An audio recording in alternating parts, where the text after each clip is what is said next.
Almost every web host on the market promises the exact same thing: 99.9% uptime and round-the-clock support.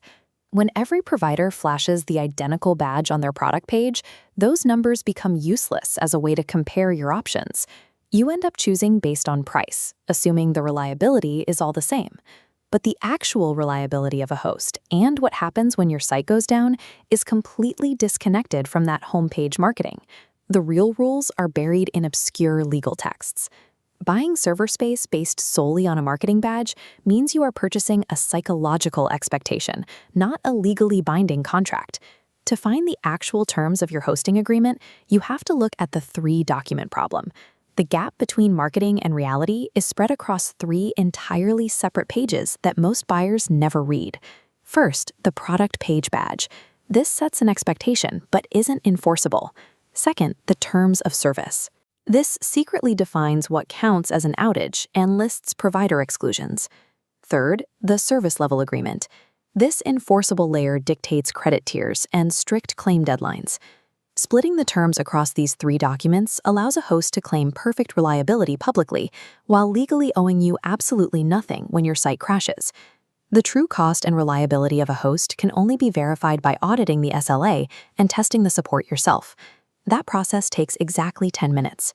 The first step of the 10-minute audit is finding the specific clause in the SLA that dictates how the host measures their uptime.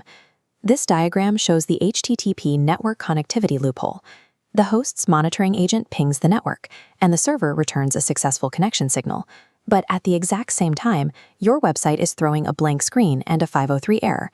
Because the network responded to the ping, the host records 100% uptime.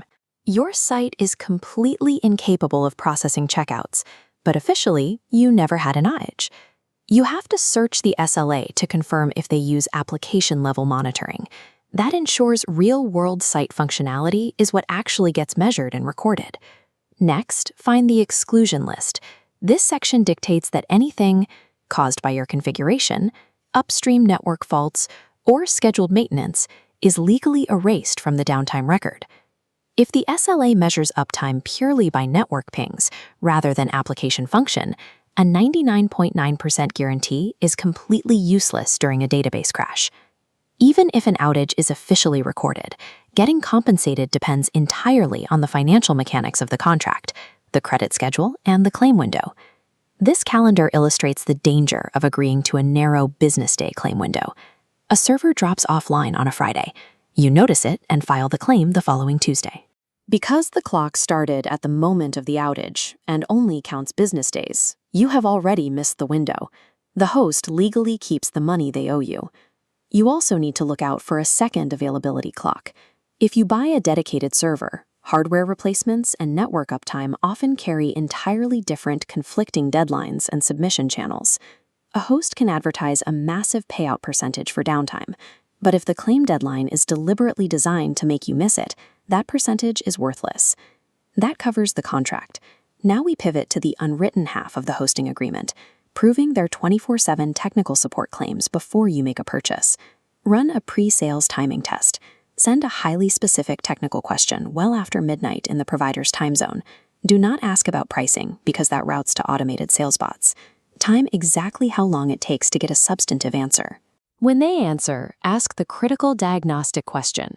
Does Tier 1 support have the technical capability to read server error logs directly? The outcome difference here is massive. An agent who reads logs can identify a fault and provide a 15-minute resolution. A triage agent who cannot read logs simply puts your broken site into an overnight escalation queue. If you do face an active outage, the medium you use to report it matters.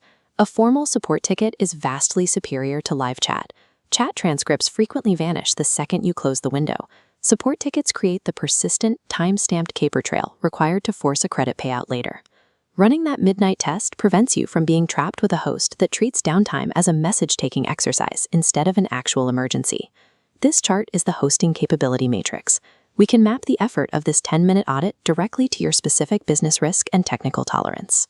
We start with the revenue-reliant profile. For e-commerce and SaaS businesses, downtime equals immediate lost dollars. Your mandatory action is setting up independent external monitoring. pointed at a URL that specifically targets the database rather than a static cached page.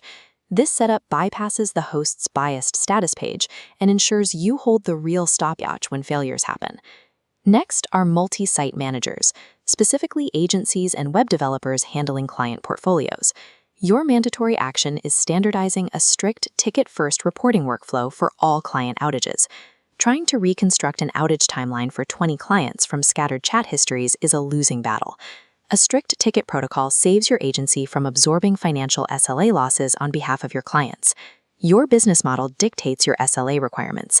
If you rely on revenue or manage client sites, treating a basic marketing guarantee as sufficient coverage is a financial liability. A marketing badge on a website is merely an objective target. True financial protection requires an airtight legal contract. Never spend money until you verify the measurement clause, decode the claim window, and test the support tier yourself. If a web host cannot pass a 10-minute independent audit, they simply do not deserve your business.